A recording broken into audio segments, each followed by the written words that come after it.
From the East and the West, you've heard others, but now you've tuned into the best. This is a Prime Wave Media production.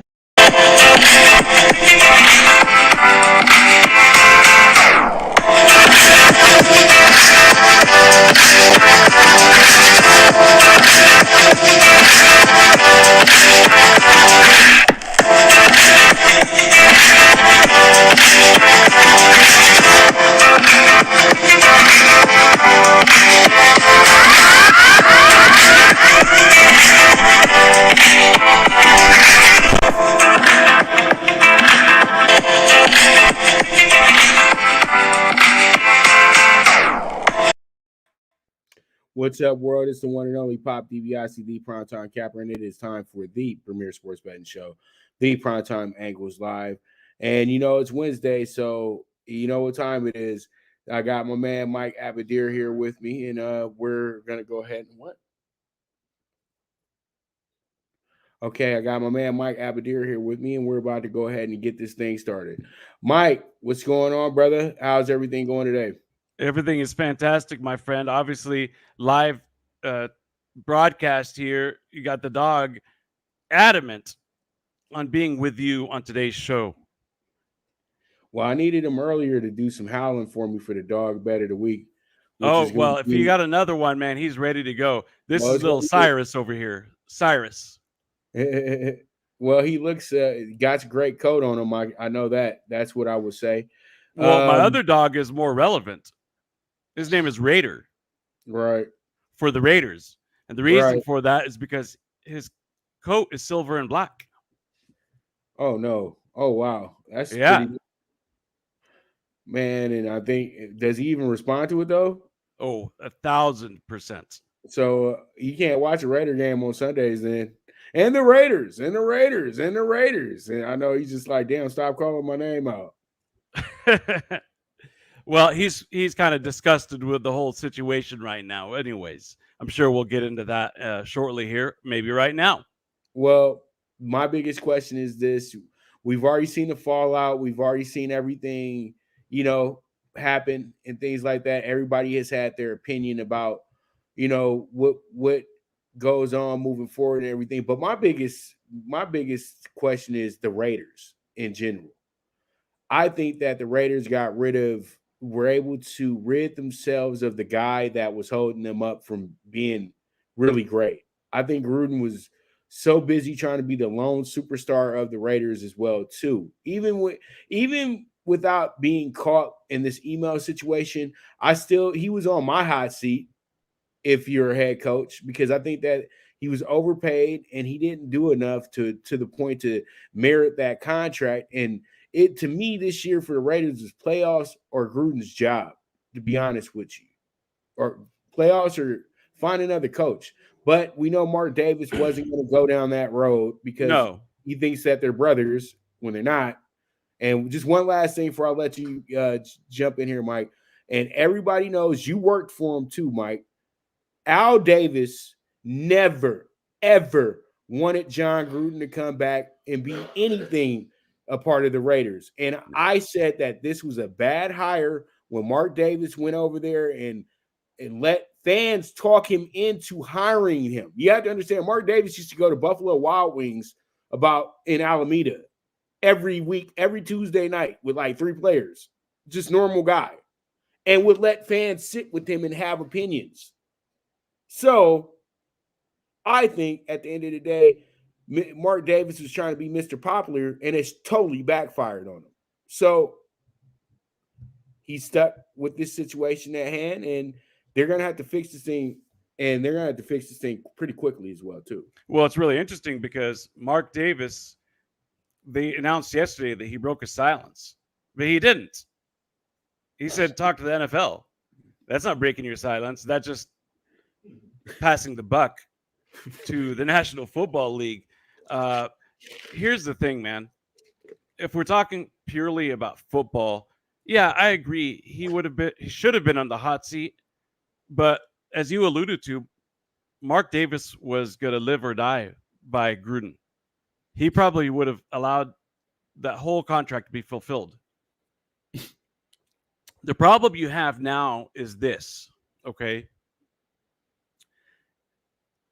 If you go after a big name coach, how can you pay them less than Gruden? Like, you kind of have put yourself in a bad situation, Mark. Like, if you go after a name coach, even like a Bill Cowher or somebody, if you just gave out $100 million contract, what are you going to give this dude? $12 million for 4 years? You see what I'm saying? So now they're in a situation where they probably have to get a guy without a name. I like Coach Bisaccia was the assistant head coach. So he was kind of groomed to be the guy. Let's see what he does. By all accounts, players really like him. Previously, he was with the Cowboys and did a fine job with the special teams units. He knows the game. He's been in the NFL for about 20 years. I think where they go is where they're currently at. Let's see what he does, man. And you know what? It's not bad to have a former special teams coach be your head coach.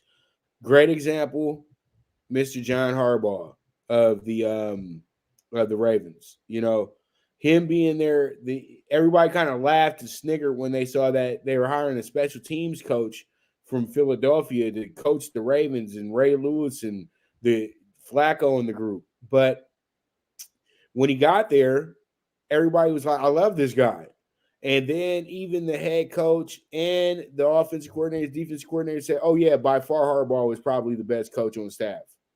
You know what I mean? Because he knew how to relate to everybody, even though he coached a particular unit that's not used as much as the other two units. You know, so, yeah, I think that this could be a good omen for the Raiders. I think that it takes pressure off of Derek Carr as well, too, because Derek Carr kept having the ideas of Gruden constantly bring in different quarterbacks to kind of challenge him in a sense, you know, because, you know, Gruden and his love of quarterbacks and everything like that.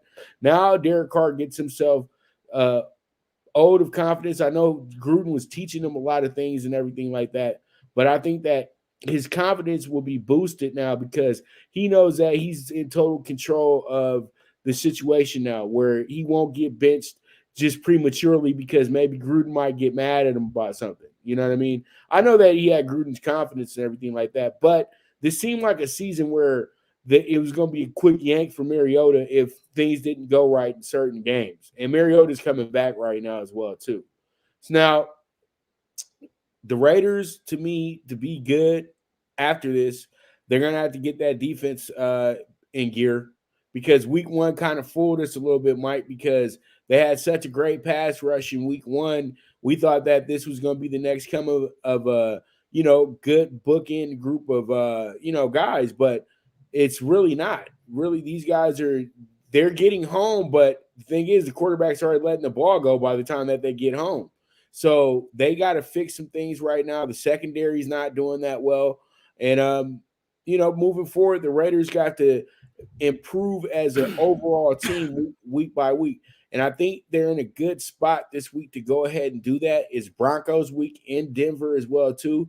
And you know what? They can pull off a pretty big win, because the last two Raider interim coaches that took over actually were able to get a win in their first game as well, too. So hopefully third time's a charm, because I'm talking about in the last 30 years that I've seen it. You know what I mean? Because I know Art Shell was a mid-season replacement. And also, you know, your boy who passed away not too long ago,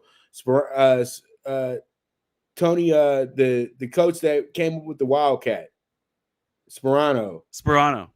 Yeah, you know, he passed away like last year. So pretty much, you know, you got those guys that, you know, help Raiders lure and everything like that. So hopefully they'll get the same thing out of Biseca as well, too. I agree with you. I think I apologize. That's live radio here. Why don't you go ahead and take over this piece until this settles down, my friend? No, we got to hear what the dogs are talking about, Mike. What do you? I understand, dog. They said good riddance. They said good riddance, Gruden. They're very passionate about this issue. I had to mute them because they're so loud about it. They're unhappy about the situation. It's a disruption in the middle of the season. Look, I think that Gruden gained a lot of respect for Carr over the last couple of years, to the point where I don't know if Carr's job was in jeopardy any longer. But hey, stop. But Mariota would have been the next hook. Your dogs want Mariota. You mentioned Derek Carr. I think they're big Mariota fans. That's why. They like to run, man. They like a running quarterback. I think they don't like a quarterback that sits there, freezes up. Exactly. So yeah. So let's move on. We don't want to get the dogs. Hey, one more thing, real fast. Go ahead. Have you read through the emails? No, I haven't. I just seen little itty bitty parts of it. So, a good buddy of mine, who's ultra conservative from the Midwest, finds out that his younger brother is gay. Right. So it caught him really off guard in a big, big way. It kind of turned his life upside down in a big way. So he's kind of taken a very sympathetic viewpoint to homosexuality for obvious reasons. He looked through the emails and he found it to be extremely offensive in that department. Mm. You have to wonder what Carl Nassib read, because he had to take a personal day off yesterday. So you're talking about the pass rush. We just need to make sure that his head is on straight, because there was probably a lot of stuff that was personally directed towards him. But the emails are from 10 years ago, Mike. All the way through 2018. Oh, but I don't think that. But he didn't know anything about Nassib being like that until this summer. Well, that's when he announced. I would, and a guy but like they probably had their suspicions. I wouldn't think that would affect him that much. You know what I mean? Because I think he's, pretty much he's been in locker rooms and has heard these guys just blatantly just go all out about a gay person. And literally he couldn't say anything because he didn't want to admit he was gay. But now he's admitted it. And now the locker room will be a little different when they're approaching him, about that. You know what I mean? So do you think he's milking the situation? Oh, I need a personal day and all that kind of stuff then? I would say they gave him a personal day, and he said he wanted one, but I think the Raiders gave him a personal day because they know that he had to go ahead and, kind of think about some things a little bit like, wow, we got people that are still in this league that think like this, because as before we even went on air, when we were talking with my father and everything like that, we all three know that what this is, who this saved. And I don't care about saying this because I don't work at ESPN. This saved the owners from being accountable, because this is the talk that goes on in those rooms with these guys. And I think that Jerry Jones was a very, very, showed you guys a couple years ago when guys were kneeling and he came out and was adamant about it. Then when he had the cake on his face, he wants to come out and have a kumbaya session on the 50-yard line with the team as if he really cares. He said his point. He said his opinion. You know what I mean? And instead of living by it, he went ahead and, oh, well, I've changed in 2 days. You know what I mean? That's not real, Mike. No. That's real at all. Because very disingenuous. And when another situation arises, Jerry was real quick to say, you know what, I'm not going back off of what I said about this situation right here. But Jerry Jones had a lot of friends who were mad at him when he did that kneel down situation. And then he went back and was apologizing to these people for going on and going forward with his team. And that was to not lose the respect at the end of the day of the team, but I know that was more of a race situation than your sexual preference. You know what I mean? And I think Nassib would already know what he signed up for. This is a rare situation in the NFL, but I don't think that it should be a big deal anymore because we have so many people who have chosen that lifestyle and are very productive at what they do. It's just that they don't go home and do the same things that you do. You know what I mean? So that's how I look at that situation.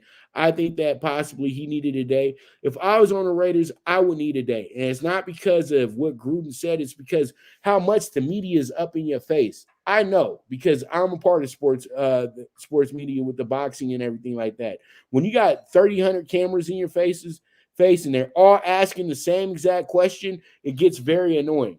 That's why I try to make sure when I do interviews and I ask these guys questions that I'm not asking the same thing this guy next to me asks in a different way. You know what I mean? And, sometimes you need a day off from the media who wants to go ahead and get a great story out of you. You know what I mean? Sure. There's another component to it too, which is Gruden clearly brought in his guys. Right. So, well, this is like Wild Kingdom now.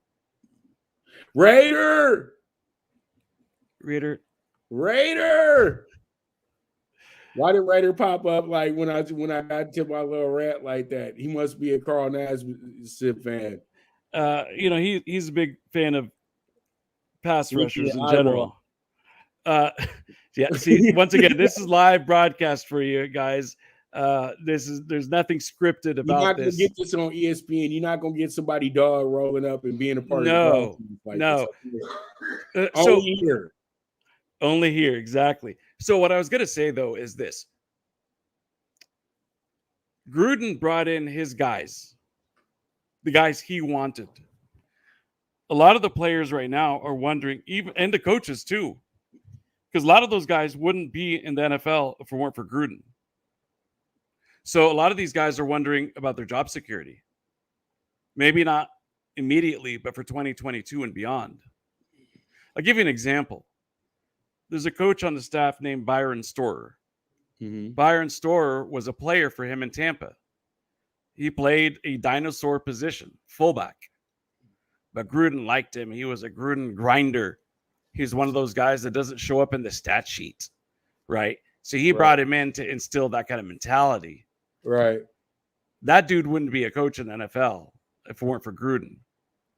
So there's a lot of people on the team, players and coaches alike, that are wondering now what their future holds without Gruden. They felt really good that, hey, we're going to have a 10-year run. But now they might get the hook. So there's a lot of people that need personal days for a whole host of different reasons. You're right about that, Mike. You are right about that. Now, we could go about this all day long, but we're not getting no paychecks from Raiders.com to talk about this. So we're going to move on to another subject in hand that's eating up the sports world as well, too. I don't like to do politics on this show, but this is talking a little bit about the season and where the season will go. So I'm not going to jump too hard into what the situation truly is with Kyrie, but I just want to get your thoughts on how should the Nets approach this situation with Kyrie not being able to play moving forward because of his choice, because of his preference and his choice with the situation with the vaccination and everything like that. First of all, I completely support his position. It's odd to me that we live in a world where there's so much public pressure to inject yourself with something. I don't care what the medical or social ramifications are. It's just a strange place to be in. We've never been here before. Now people could say, oh, well, schools require you to get the measles shot or whatever, right? But those things have been kind of long-standing, so we understand it. And we know the possible side effects and all that kind of stuff. So I don't want to get into all that. But I do support his right to decide what to do. Now, they're in a difficult predicament because they have to abide by the state laws and the rules for the stadium, etc. So right now they're in a tough spot because of New York's policy on indoor attendance with the vaccine or without the vaccine. So he doesn't qualify. Same thing when he plays probably in some spots in California, like the Bay Area, where they have very strict COVID vaccine rules. So he's going to be a part-time player at best. He can't even practice with the team. Is it possible to have continuity and chemistry and flow? I don't know. It sounds like a very tough proposition, man. I still think they could be title contenders. It's just a very difficult situation, and there's no right or wrong answer in this one, man. Well, my thing is like this. As long as they got KD and Harden, they're fine, in my opinion. And you have a rejuvenated Blake Griffin who's playing with the best teammates he's ever had offensively, then, I would see that as your big three. You know what I mean? Because Blake Griffin was in an NBA wasteland. Detroit is only good every 30 years. It seems like 25. You know what I mean? And that was literally him being thrown away by the Clippers. The Clippers did not want to put him in a position where he was going to be a winner. You know what I mean? Where he's going to be with a winner. They did that move to simply go ahead and get rid of a lot of money off of their books and pretty much, rid themselves of the greatest player of their franchise's history because of the antics that he was doing. You know what I mean? It was years they had to put up with the Blake Griffin goofball show. And they just got tired of it after the situation happened with the they call them in baseball clubbies, right, Mike? Guys who just carry your bags and stuff, but they think that they're a part of the team and they're your best friend or something, And pretty much him and that guy got into a little situation. That guy thought it was okay to talk a little crazy to Blake, and Blake had to go ahead and handle that situation. And it kind of messed up his career since that point. But going back to Brooklyn was able to bring him back and rejuvenate him. And then you bring back LaMarcus Aldridge as well, too. You have this is another team that's led by vets, just like the Lakers. And they're trying to tell you and show you that the way you win championships is you got to have guys that know what they're doing out there. These kids that play on these teams like the Hornets and the Wolves and who else has a lot of young players, the Bulls. You're not winning any championships anytime soon, Mike. The Kings. I don't even know what the Kings are literally damn near a G League team sometimes to me, man. Because they got a lot of talent though up there in Golden State right now. And I'm not Golden State, but in Sacramento. And if you're the 76ers, I know I'm jumping off topic a little bit. You need to make that deal happen with Sacramento because they got a lot of good talent over there that can help your team at the end of the day. And if you're so gung-ho on getting rid of Ben Simmons because your fans want you to get rid of Ben Simmons, then go ahead and do it. You know what I mean? And I'm with Ben on that. I feel like the 76ers have handled this situation very poorly with him. And they're living off of one playoff series, knowing that this is the reason why you're not losing 65 games a year anymore. Come on, Mike. There was a 5-year stretch where Philadelphia was almost an automatic bet against, except for on Friday nights at home. Seriously. The only team that publicly said that we're not going to play well so we can get draft picks. So I don't take their side with this. I think that they're absolutely shunning Ben because of Twitter and Philadelphia fans. And this is why Barkley said y'all can't never have anything good in Philadelphia when he left. It's true. Very prophetic. And it's funny that Barkley is so nice about the Philadelphia situation because they suck at But they really suck up to him a lot because they realize how great of a player he was and how much they wasted him. You know what I mean? And Barkley's Exactly just right. cool about it because you guys drafted him, but his real heart of hearts is in Phoenix with the Suns. We both know this, Mike. He loves the Suns. Oh yeah, for sure. He loves the Phoenix community. He still lives there to this day. You know what I mean? So, you know, all in all, I think Kyrie is going to eventually play. It's just when. It just won't be the start of the season, in my opinion. I think that they'll figure this thing out. They'll work this situation out. I do agree with you, Mike, that your personal choice is your choice.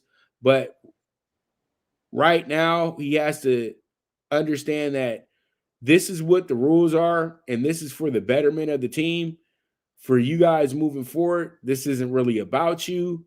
So pretty much, if you want to go ahead and win a championship with these fellas that you said you want to win a championship with, you got to just kind of play by the rules of the organization. But I understand, Mike. I totally understand. But at this point in time, people have no choice but to go ahead and do what is asked of them to do. Yeah, I mean, look, man, this is a very Touchy situation, toxic, touchy subject, though. yeah, very touchy subject. Look, no one on earth can prove that there will not be long-term side effects. Right. Nobody on earth can say definitively. So hypothetically, what if it causes heart issues in 10, 15 years? Is he going to be like, it was worth it to be a team player? You see what I'm saying? And that's the difficulty about it, right? It's an unpopular position. It's the minority position. I get it. But just because it's a minority position doesn't mean that there aren't millions upon millions who feel the same way. Right. And we know that because of all the ads and propaganda and Biden and so many other so-called leaders pushing it and pushing it and pushing it, saying we don't have a high enough vax rate. Right. Right. But I don't want to get derailed here or derail the subject, but all you have to do is go look at the .gov in Europe, like UK.gov, and it shows definitively that the vaccinated are getting COVID at a higher rate than the unvaccinated. That's fact. And I'll send that to any viewer who wants to see what I'm talking about. It's all there on the .gov, UK.gov. Check it out, UK.gov/coronavirus. So, I mean, it's become political. That's what it tells me. See, if it prevented coronavirus, that's one thing. But if you have a higher infection rate, oh, well, you're not going to have as severe of a case in the hospital. All right, well, then how does that affect you? Why do you want me to do that so badly? You care about me that much that you don't want me to be hospitalized? That's on me. So I understand Kyrie's position wholeheartedly, and I support it. And I think it's the team and the teammates who aren't being team players about this.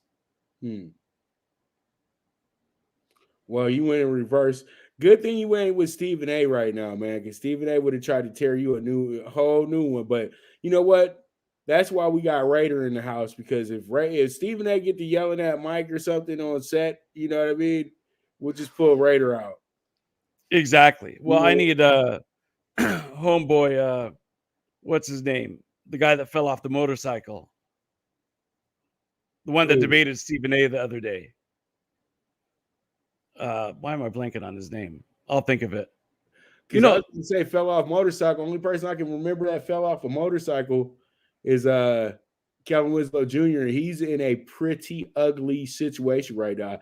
I think he's in jail for the next 10 years. Oh, yeah. No, who was the guy that was debating with Stephen A the other day? He said fell off a motorcycle. I think it was a motorcycle. I'm trying to. I don't. He played for the Bulls. Oh, Jason Williams. No. Yeah, Jay Williams. Hold on, I'm gonna have to look You this said up he because played for the Bulls. That's the only person that played for the Bulls and fell off a motorcycle. Jay Williams. black guy, right? Not. Yeah, he played for Duke. Yeah. Yeah. And Jay irritates me because only thing he can talk about is the guy's contract. That's it. He's gonna make so much money. Yeah. Damn, you sound like a broad in the club, bro. Shut up. He can't pass up all those dollars. He's not even a good player in college, bro. Stop selling this idea that you're going to make millions of dollars in the NBA if you don't have a guaranteed contract, goofball.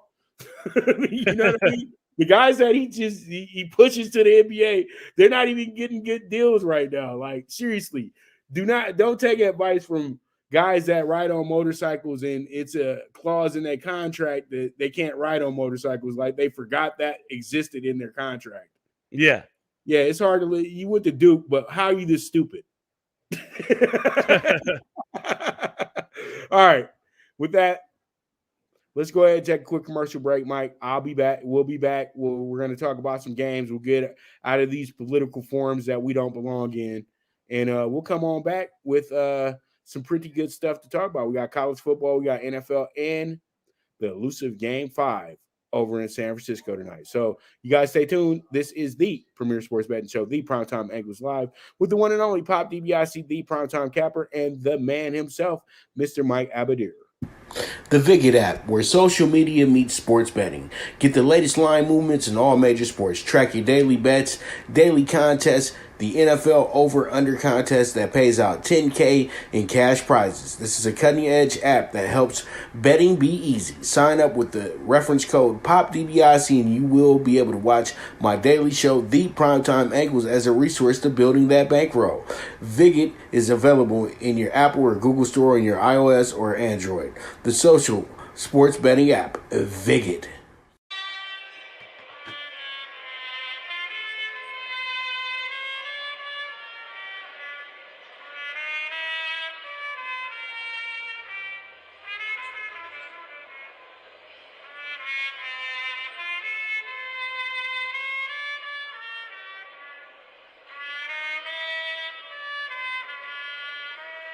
From the East and the West, you've heard others, but now you've tuned into the best. This is a Prime Wave Media production.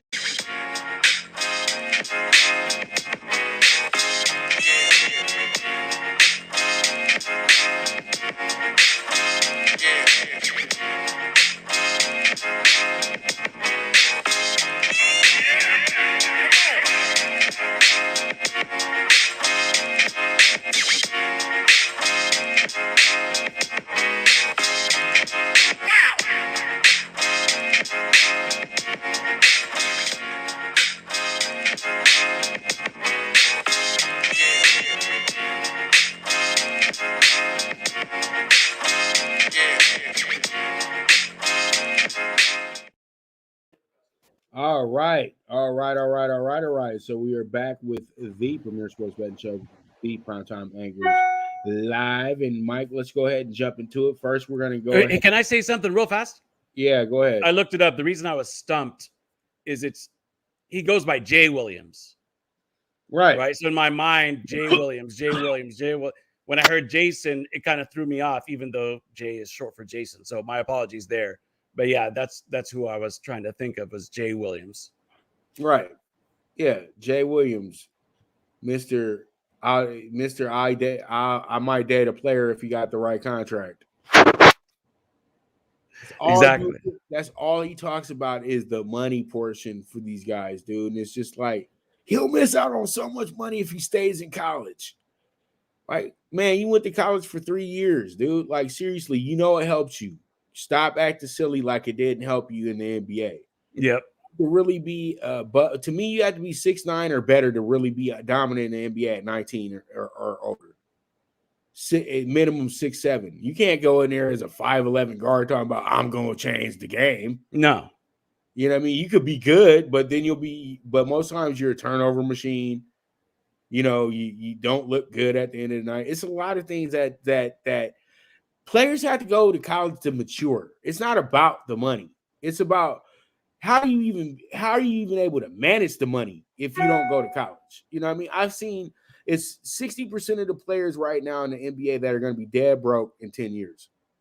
I hate to say put that out there. Even with all the little programs they have in place to help you learn how to save money and things of that nature, there's still going to be a bunch of broke people in the NBA because this generation, especially with this little generation right here that just will spend money on just absolutely anything that they see and spend a lucrative amount on that as well too. You don't need to spend $15,000 on a dog. I don't care if that dog comes from the greatest line of miniature bullies ever. You don't need to pay $15,000 for that dog. It's not worth all that. You pay $15,000 for the dog, then you don't know how to take care of a dog. Dog dies in 18 months. Now you're out of $15,000. People just think that it's just you just petting and grooming, and you just petting and walking. Oh no, it's a lot more than that, man. That's for sure. Dogs are maintenance, bro. Oh yeah. That's why you don't see Jackpot rolling up on me right now. Great name. I don't have no time for no dog right now, but I do want one, but I don't have the time for it because if I'm out of town for 4 days out the week, then pretty much the dog ain't got nobody to hang with. Yeah, it's kind of like having, to a lesser degree, it's like having a kid. Right. You have to always be thinking of taking care of your dog and what to do Mike, next. Mike, I need you to still be with me though. I hope you don't mention your dog as one of your children. You look like the master pet type to me. But the people that are like, this is my dog and I love my dog and my dog is my everything. This is my son. I've seen these people kiss their dogs on the mouth. I'm good. Yeah, I'm not a dog kisser in the mouth, that's for sure. I'm good off all that. I'll give my dog some love, but I'm not kissing it. Right, because when the dog kisses you on the mouth, the dog might be doing some other things with you that we might not need. That are a little bit more expenditure. You know what I mean? Just from a practical perspective, also, I know how gross their mouths are. They smell and lick everything, bro. Right. So trying to eat out the garbage. Come on, dude. And don't let it be a piece of dookie maybe out in the middle of the road. My guys won't do that. My guys won't do that, but they'll smell it to figure out which other dog out there shat and because they just got to know for whatever the hell reason. Oh yeah, there was some hungry dogs that might do that. And then the same thing with the marking their spot with the urine. But we have a lot of sports to talk about. We can move off of that. And I agree with you that these guys do benefit from going to college. The prime example that comes to my mind, and I'll leave it at this note, is Jason Kidd. Coming out of Alameda High, coming out of Alameda High, everybody, all the scouts, everybody was saying his game translates to NBA right away. But he went to Cal, and what he learned there was invaluable. It made him who he became as a player from a variety of different perspectives, including maturity, including learning to play the game at a faster speed. It's different when you play at the high school speed, without a doubt, than the NBA. So Cal was a good middle ground. And then he ended up playing with guys who became pros in the NBA, Lamont Murray and GP and guys like that, either alongside or against. Those things all helped out. And so I agree with you. The college experience, even if it's short, does have some impact. Hopefully a lot of these guys, if they want a degree, can go back and finish it once they've got the big bucks to do it and no longer need the scholarship. So I'll leave it there unless you got something else, but I know we got a huge game 5 tonight. Right, but we're going to talk about these college games first. But real quick, though, if you guys are looking for an over wins bet, I would bet the Cavaliers right now because the Cavaliers got a hell of a backcourt, and I would peg Evan Mobley as the rookie of the year this year. Seriously, he's probably the only guy out there. Is that some hometown bias here? No, he's the only guy out that top 5 group that I think can really excel in the NBA quickly because he's a double-double guy. It's not about hometown bias or anything because honestly, he should have been the first pick in the draft, but you had to go with who you go with, you know what I mean, in the draft. But I think that he reserved the right to be the number 1 pick in the draft. He fit Detroit like a glove, but Detroit wanted to go with the ESPN pick. So, hey, hopefully Cade Cunningham is everything that he said he's going to be, but ain't nobody going to be LeBron. I'll let you know that right now. For sure. See, that's where we got to stop comparing people to LeBron. See, there's 2 guys that you can't compare, 3 guys that you can't compare players with: Kareem, MJ, and LeBron. That's how I feel. Because those guys are golden. Those are 3 guys that came into the NBA with immediate impacts. It's different from just coming into the NBA and being a rookie. Those guys weren't ever rookies. They came into there as superstars. You know what I mean? You didn't have to really learn. The only thing you had to learn was how to respect your teammates. That's it. Those 3.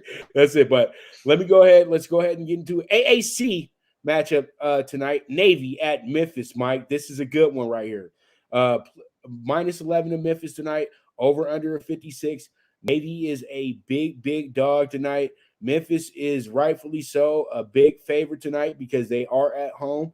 One thing is, though, the only game that Navy had an issue with where they got absolutely pummeled, that was early in the season against Marshall. Their last 3 games they've been a double-digit dog in those games as well, too. All 3 of those games being a conference game as well. And they've done well, Mike. They've done very well in those spots. And they stepped up to the moment, because Navy is a very disciplined team. So when you see them at +11, that's kind of a strong indication to say that they could get a nice cover tonight. But I'm looking more at this over-under situation. And I know that Memphis is going to put their points on the board, but I know Navy is going to figure out a way to put points on the board as well, too, because they have that no-huddle, all-run offense that's absolutely fun to watch. I don't care what anybody says. That offense is fun to watch when it's moving. You know what I mean? Because it's like almost effortless the way that offense moves for Navy when it's flowing. So I expect this game to have a lot of points to it. Mike, what are your thoughts on this one? I'll be very candid with you. I'm not very familiar with either of these teams. So when I handicap something like this for entertainment purposes, my starting point typically in college is how have they fared against each other over the last few years? That's kind of my starting point. It may be relevant. It might not be relevant, but that's where I'm going to start. Well, in their last 5 matchups against Memphis, which span from 2015 all the way through 11 months ago, Navy is 4-1 against the point spread against Memphis. 4-1 against the point spread. The most recent one was November 28th, 2020. So just 11 months ago, like I said. And Memphis was a 10.5-point favorite. And let's see here. I think that's the one loss that they had, actually. But all the other games have been very, very tight. 21-22, 27-30, etc. So I think if I was going to take a side here, I would take Navy plus the points. Whoop, there it is. All right, so let's move on.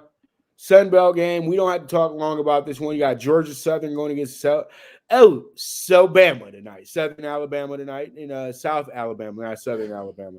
But they're a 3-point favorite tonight, and it's over under 49.5. I'll be real quick here. I like Georgia Southern more in this spot. They had a good game against Troy last week. They came up short. Troy is a really good team. I know the record doesn't really call for you taking Georgia Southern, but what people have to understand is we are in a conference game in a conference that is not a major conference. These games are wide open. The last place team can beat the first place team by 30 points. That's how it works in these conferences moving forward. And if you think that for any second that you got a lock in the Sun Belt, you have not been watching college football long enough, in my opinion. So pretty much what I'm gonna do here is I love the dog in this spot tonight, Mike, and that's where I'm going with this one. I'm gonna go ahead and take Georgia Southern tonight in this spot, and it'll show up in a minute when we start talking tickets and everything like that. But I just want to be short here. I don't want to be too long with this one because this is a toss-up game. You can go 50-50. You can pick either side here, and you should be very confident in your bet, is what I'm saying. All right. Well, I'm going to add one more thing, which is same thing. You look at head-to-head matchups because these guys play every year. Georgia Southern 4-1 against the point spread against South Alabama. They beat them straight up, by the way, last October 29th, 2020. They beat them straight up 24-17. Yeah, that was a good game. I watched that game. Very good game last year. All right, so Georgia Southern, Alabama going at it tonight. I think it's going to be an ESPN2 or ESPNU game. One or the other. Yeah, depending on what time it is, I'm guessing you will be watching a different sport. Oh, yeah. College football, you might get a bet. College football is going to get some bets on it tonight, but me watching, it's going to be getting watched on my phone most of the night. Yeah, all eyes are going to be on the battle of NorCal versus SoCal in baseball. Mike is over here excited. Not yet, Mike. Yeah, I am, man. Calm down, Mike. I've been bringing it up every segment. All right, we got to talk about Thursday night football first, though. Thursday night football, Mike. You ready for some Thursday night football? Who else is in, tonight? You know what it's all about. You know what they're going to get everybody excited about. Tom Brady, the GOAT, and what Tom Brady does and the things that Tom Brady can do. And he's the greatest thing since sliced bread. And we've never seen a quarterback do this in the NFL. Blah, blah, blah, blah, blah, blah, blah, blah, blah, blah, blah. Time, and some more time. What are your thoughts on tonight's game? It's this game is more so for fantasy football players and for gamblers. I don't find necessarily a ton of intrigue in this matchup. I'm interested to see, does Jalen Hurts continue to progress as a quarterback? I still haven't made up my mind whether he's a franchise guy or not, but he definitely delivers from a fantasy perspective. And I think that's why a lot of people be tuned in. There's a lot of people that have guys on the Bucs side of things, Antonio Brown and Leonard Fournette and Godwin and Brady, as you mentioned, and Mike Evans. Gronk is out. And on the other side, again, certain playmakers are on fantasy teams. From an X's and O perspective, the Bucs minus 300 against the Eagles, that's probably about right. That's probably where it should be. 7-point favorites on the road. Eagles will probably deliver a competitive showing at home. So I think that's a lot of points for me personally.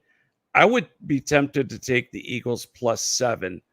And even if they get you a backdoor score to cover it, I expect the Eagles to play competitively tonight. All right, well, I think that the Bucs just are going to take care of their business tonight, Mike, to be dead honest with you, bro. And I think that what happens here is that they pretty much put themselves in the position to where they will probably get out to a very early lead, and this will turn into one of those, well, they don't have Thursday racing at Santa Anita anymore, but say about maybe 5, 6 years ago, 7 years ago, it would be one of those Thursday afternoons where you would go ahead and tag a Rafael Bejarano horse that's in a 12-5 claimer, and that horse wins for fun. And we like to call it a paid training session. I think that's exactly what this is going to be. Is going to be a paid practice game for the Bucs tonight because honestly, the Eagles just don't look good against the better teams in the NFL. They got a great win against a great defense in Carolina Sunday, but that was more of about how your defense sets you up in the right position at the right time. You know what I mean? This time around, though, this is what happens here. They get a reality check. Bucs should win this game. They should win this game by a lot, too. Fair enough. That's what's wrong with that. All right, Mike, it's time. I'm going to let you take the floor first. Go ahead. Go ahead, Mike. Okay. Let him have it. I think that the front office has made a very, very big mistake tonight, because I don't think Dave Roberts decided to skip over his 20-game winner in Julio Urias to go for Knable to start the game. I cannot imagine that this is anything but an analytics move from upstairs. And I am actually absolutely in shock that in a deciding game, do or die, elimination game, that they're going to go with Knable to start the game. How do you not go with your best player, your best pitcher, your hottest pitcher? It doesn't make any sense to me whatsoever. Look, here's the thing. Urias probably gets you a good 5 innings. Okay, let's just assume that he's going to get you 5 innings, give up 1 run, maybe 2 runs, maybe 0. Now, you're going to bring in Knable for the first, and then somebody else for the second, and then I don't know how many guys they would need to use to get 5 innings out of them. Okay? So now what you're saying is at least 2 players need to be on point. Maybe 3 or 4 or 5 need to be on point to get you 5 innings. What are the chances that everybody is going to be hot tonight? That's the thing I don't like about this.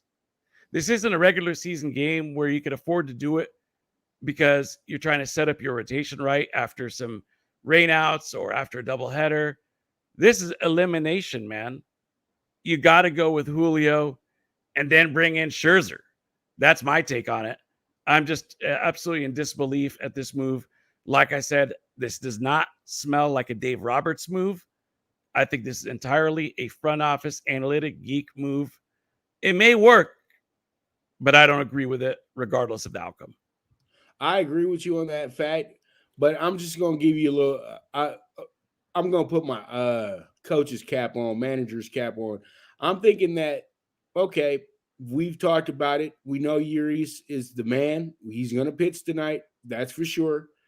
Let's go ahead and open up the game with Knable, a guy that the Giants haven't seen yet during this series. I know they've seen him during the season, but I know they looked at the numbers and said to themselves, okay, there's going to be 3 right-handers coming up. We want to go ahead and go righty on righty to start this game off 3 straight times, and we'll get this guy to go ahead and clean out this first inning for us. And then when we get to the second inning, Urias, it's on you, baby, to go ahead and get us the game. He's not technically out. He's just not starting the first inning. You know what I mean? But it's strategy, and you could first inning could blow right up in your face, and it's the end of the game. We all know this. But my biggest thing is the Dodgers have to play up to their skills. Their 2 losses were 2 shutouts. 5-0 in both of those losses. 5-0 in total in both of those losses. So it wasn't that far apart on the win or the loss for the Dodgers. If the wind is not blowing crazy on Monday night, we quite possibly end this series in LA Tuesday. But it wasn't meant to be. This series was always supposed to go 5 games. So tonight, I feel like the pressure is at an all-time high on both sides when it comes down to this. And I know what a lot of people are thinking. The Dodgers are kind of acting a little scary right now with doing this nerd move. But it seems every nerd move that they pulled off in this situation, it's been helpful. You take Scherzer out right in the middle of him killing it, and boom, You know, he wasn't having the greatest game at that moment. No. But he wasn't giving up a lot of runs either. But still, taking him out was huge at that point. Taking out Buehler the other night, even though the Dodgers were dominating, that was huge at that point because they needed to do that. And the Dodgers have enough pitchers in the can to where this move, I don't question it as much, but this isn't natural for the Dodgers to do. This is more of a move like what the Brewers would do, like what the Rays would do, not the Dodgers. Well, let me ask you a question. What do you brought up horse racing as an analogy earlier? What do you do when you've got a heavy favorite that's trying something for the first time? Maybe it's 2 turns for the first time. Maybe it's grass for the first time. If it's a heavy favorite, I think an experienced horse player is going to look elsewhere. Maybe bet against outside of a situation where maybe it's a Baffer horse or something like that, stretching him out. But a lot of times when you have an experienced horse that's been playing, that's been running for a while, and now all of a sudden you're trying something different, first times doing something, you bet against it. Knabel's not a starter. He's a reliever. So you're bringing him in to do something that he doesn't normally do. Very odd that you would experiment like that in a clinching game. I don't understand it. I hear the reasons and I don't agree with them. For me, I would go with your biggest guns right out of the gate, all the way through. Look, you only have 9 innings left. Every out is crucial at this point. And I thought the Dodgers, they left some runners on base last game, even though they played very well and shelled the Giants. But I was like, in my mind, I was like, these guys should be burying them to get some really crazy momentum, demoralize the Giants. Kind of like the Red Sox did with the Rays when they put 14 on them. That demoralized them. Their head was spinning like, what the heck just happened? What tsunami is this? And then boom, next night, walk-off win. I knew that the Red Sox were going to close it out. The Dodgers had that chance to have that knockout punch in terms of getting that momentum going into today. So far, it's been kind of like, the first 11 rounds of a fight. We're now in the 12th. Could go to decision. Could go to knockout. Who knows what's going to happen? But you only have 1 round left. You only have 1 game left. You only have 27 outs left.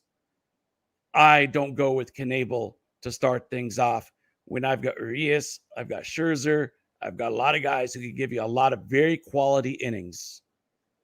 I would even be more in tune with Urias for 3 1/3, Scherzer for 3 1/3. That gives you another, 7 outs to get from the rest of the gang. I trust Urias so much, man. He won the World Series for him. Yeah. So what's the message you're sending him? Right. I think going to Scherzer is good if you need to go to Scherzer, but I don't think that's on their mind tonight. Well, I was just saying, if from an analytics move perspective, right, if you wanted to do that, I would be more in line with that than this. Right, but they're not going to give us their game plan, Mike. No, but what happens if Knebel gives up a first inning home run? Hey, it's up to the Dodgers hitters to go ahead and get the run. See, this is where I have my thing in baseball, because you play baseball, right? I play baseball too. Oh, yeah. Okay, so when the pitcher would go out there and give up 3 runs, I play first base. The pitcher go out there and give 3 runs. When we get to the bench, I tell my guys, all we got to do, go to the pitcher, just calm down, bro. You're going to be fine. We're going to get you some runs. We might not get you some runs in this inning right here, but when I say calm down, that means just keep pitching and try to get some zeros thrown up on the board. And when we owe you, okay, we need to get on the board because you can't pitch and hit at the same time. But, Pop, look, you're talking about what it should be like. I'm talking about what it is. You have to perform, though, Mike, and you know this. It doesn't matter if he hits a home run in the first inning. Okay, look, you're the first baseman. Was in the first inning, and they wound up losing the game 9-1. Okay, look, you're the first baseman. I'm the third baseman. This whole time, we've thought that Urias is pitching. All of a sudden, we're told Knebel. I look at you and I'm like, Knebel? Why aren't we starting Urias, our 20-game winner? Man, I don't know. I don't know what they're thinking up there. Okay, so now it's in our heads. Now you have half the team saying we trust our management, and the other half saying, I question this move. Do you think anybody would question the move if Urias was starting? Nobody. Nobody would question a thing. Could people possibly be questioning this move? Absolutely. That's why we're talking about it. So I want the people fielding the guys that are hitting, that are going to get me those runs back like you're talking about, to feel that my organization has given them the best chance to win. And I'm not super confident that Knebel is the guy we start with in a game 7. I don't think it's ever happened in history in a game 7. Maybe the Rays did it or something like that. But I mean, look at game 7's. What's that? The Brewers did it to the Dodgers a few years back. In a game 7? I mean, look, game sevens historically have been what? John Smoltz, Bob Gibson, Neil Drysdale, Sandy Koufax, right? Doc Gooden, Roger Clemens, Andy Pettit, Mike Scott. You go on and on. Those are games. Jack Morris, legendary one, went 10 innings against the Twins and Braves. Pedro Martinez. Those are game 7 pitchers. Not Knebel. Right, but Knebel's gonna pitch an inning, bro. It's not. Then why not bring him in the role that he's used to? That's my question. What's the advantage? Well, the Dodgers have done it a few times this season. I don't think that Urias was the pitcher that was a part of that situation, but I think that they just playing the numbers in this spot. And at the end of the day, to me, the Dodgers hitters have to be the story of this game. The pitching part is going to be, the Dodgers have the best pitching in baseball. They're going to be okay. So, but I do understand that, you get a little nervous when you got another pitcher up there that's not the prize pitcher. But now you got the Giants thinking a little bit. You know what I mean? So it's all strategy. It's all good. But I think that, everybody has a good point when they say, just go ahead and go with your guy. Urias is my favorite pitcher on the team. But as a guy who, if I'm playing with you, I'm not going to sit up in here and it's going to affect my mentality going into the game. I know what time it is. I know that I need to perform. And you need to perform as well, too, Mr. Relief pitcher coming in for one inning. You know what I mean? So we all know what we need to do. We need to be playing at the highest level, and we need to perform. We need to produce. Everybody needs to do that. So, well, and you're talking about the hitters. Well, look, you're talking about the hitters, and the hitters really have not been hot in this series. That's Bets, right? Bets has been performing, right? Will Smith has been performing, but a lot of the big guns like Turner, they've been abysmal. But who's in on the teams? Well, look, man. Right now they've got their ace going tonight. Logan Webb has dominated against the Dodgers all year, and he's even more dominant at home. So it's on the Dodgers hitters, in my opinion, more than it is the Giants hit. See, the Giants, they've got two things going for them. They're good at sacrifice flies and home runs. That's their game. They only probably need to find a way to scrape out 3 or 4 runs to win this game. If they get them in the first inning, there'll be a lot of question marks. That's all I know. But Logan Webb, he's a tough competitor, man. This guy really, really found himself this year. And I think that this is not a good counterpunch move, in my opinion. Might work, but I think it's very, very risky, very chancy. I wouldn't do it in a Game 7 situation. That's me personally. Well, we'll see how it goes. It's going to be an epic game tonight. I think It that sure will. all of us are going to be very, very looking forward to the end result of it and everything like that. But pretty much as I always say, let's see how it shakes out, and we'll go from there. Agreed. It is what it is at the end of the day. But Dodgers Giants, man, holy war. Brooklyn versus Uptown, San Francisco versus LA. 109 wins versus 109 wins. Doesn't get more deadlocked than this, bro. Right. Exactly. This is absolutely nuts. All right. So let's go ahead and get into talking tickets real quick. I was going to do another commercial break, but we're already an hour in. So let me just go ahead and get into talking tickets. And this is what I'm going to do first. We have the CFB bets for tonight. Mike, as I said before, I'm going with Georgia Southern money line plus 130, and I'm also taking the over 56 with Navy and Memphis tonight. So I like that bet. I like those bets a lot. In the NFL tonight, I'm taking now 3 bets. I'm taking the Bucs buying the points, also taking the Bucs first half, and I'm going over 10 in the first quarter. And then Mike doesn't want to see this, but yeah, I'm doing the over 7 because I do expect some runs to be scored tonight, but not in the first inning. And then I also have the Dodgers money line minus 110 tonight. So that's what I'm going to be doing with talking tickets tonight. It looks like it's over 8 bets for people to run with as well too. So there it is. What are you thinking about those, Mike? Do you have anything to counter that? Very, very ballsy plays. Especially that no runs in the first inning. So that tells me you're a believer in the Knable move. I hope it works out for you, man. I mean, look, I have no dog in the fight. I got no horse in the race. I'm not a Dodger fan or a Giants fan. I'm a fan of baseball. I'm excited for tonight's game.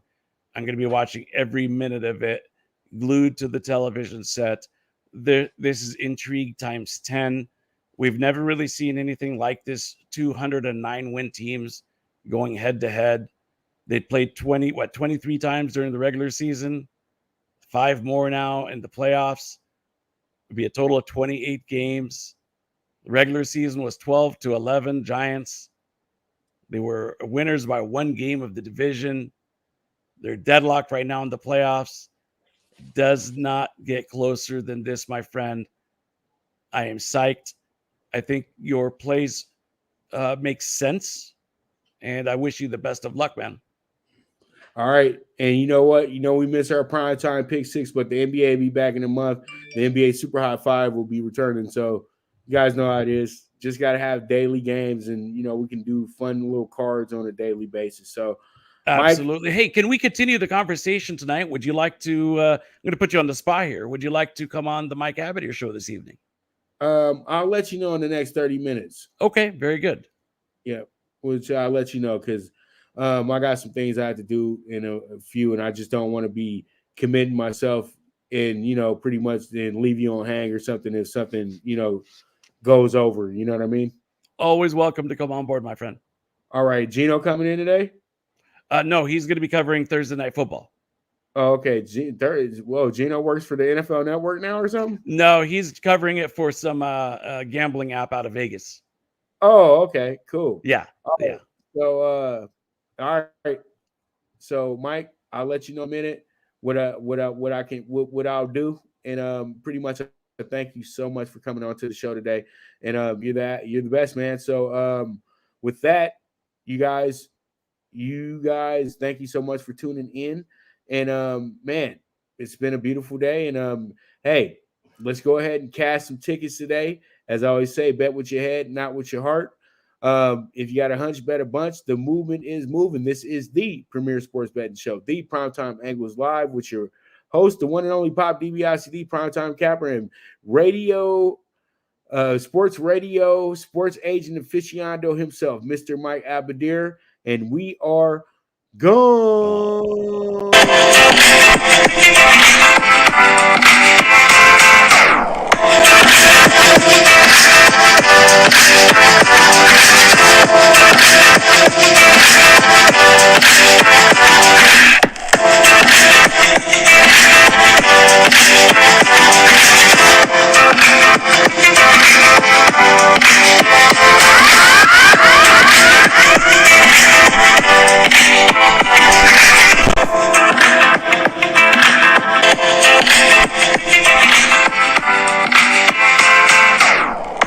From the East and the West, you've heard others, but now you've tuned into the best. This is a Prime Wave Media production